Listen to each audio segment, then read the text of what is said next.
Hey guys, this is Pablo with Meditation Amsterdam.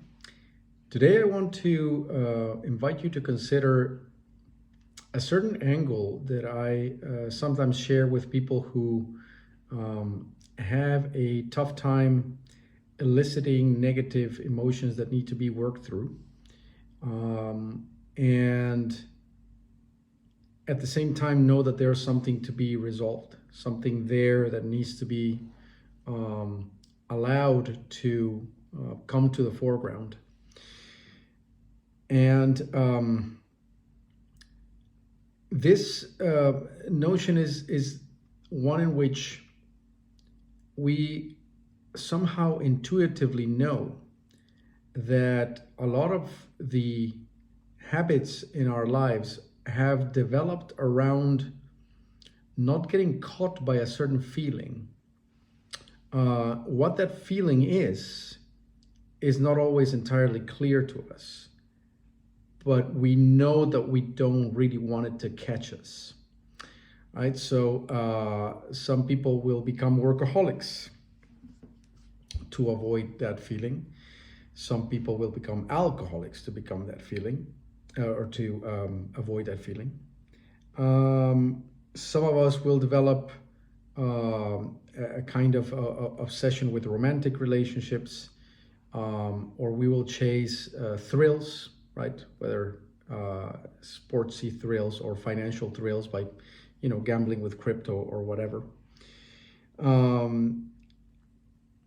Some people compulsively clean their house, you name it, right? Or socialize, or check on social media.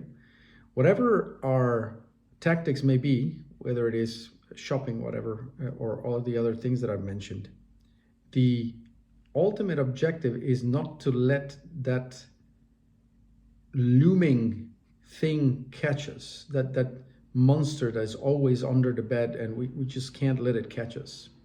We don't know what it is, but we know we need to get away from it, or at least that's how it feels. Now, what's interesting is how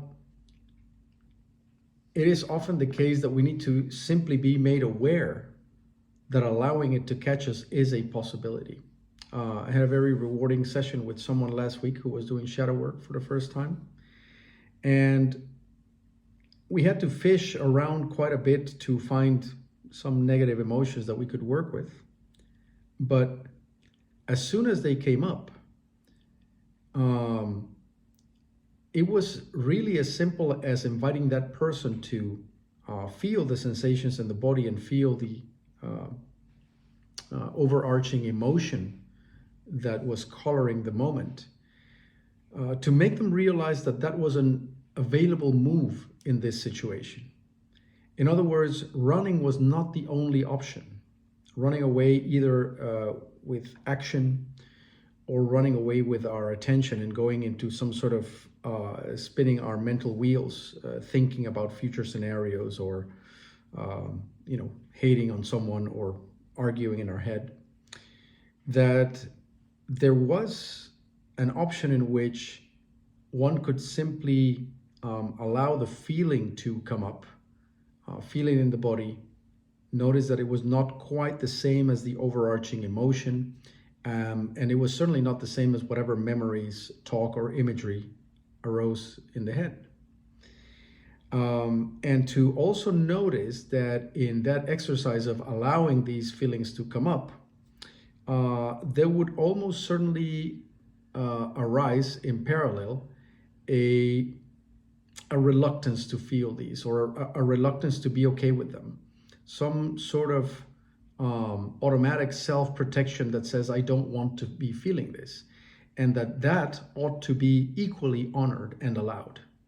That we didn't have to pretend that we like these negative feelings, or that we are not trying to resist them, because we are. We dislike them, we try to resist, but our awareness can encompass that part of the experience as well, and not pretend that it's not there, right? So it is also interesting to notice that when these negative affects are finally felt, that we come to realize that very often these emotions are like hidden strings that tug at our emotional centers, and they make us act in compulsive ways that we know are often not wholesome, not healthy, and not productive for us. So it's as Dr. Manhattan says in Watchmen, you become a puppet that can see the strings, right? So once these things are no longer subconscious and you can very clearly feel them, it doesn't mean that you have to like them, and you probably won't like them, but that doesn't prevent you from feeling them very accurately, and hopefully with a little bit of stability and a little bit of equanimity and clarity, which is certainly a factor in the whole thing. So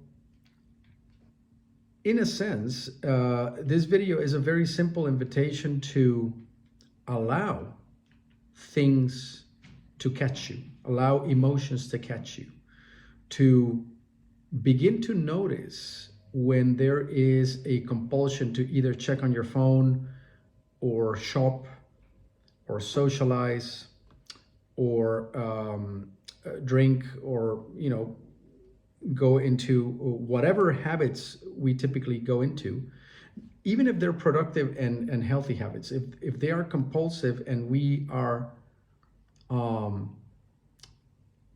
impelled to enact them, you may want to just sit it out for a minute.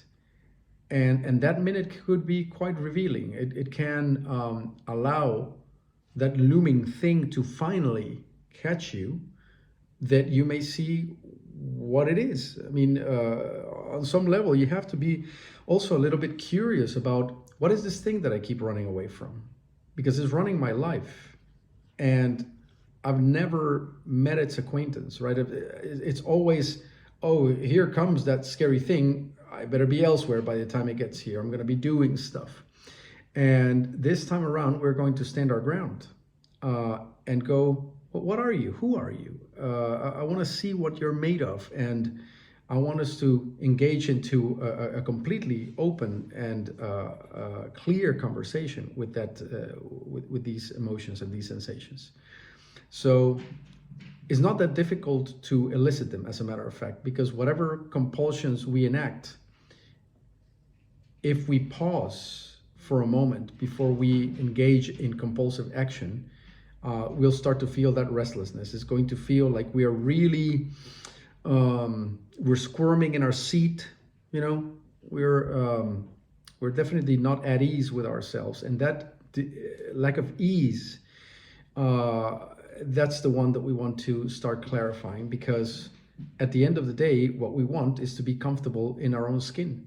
We want to be able to fully embody the moment without that squirming around all the time, and whether it is mentally or bodily or both, right?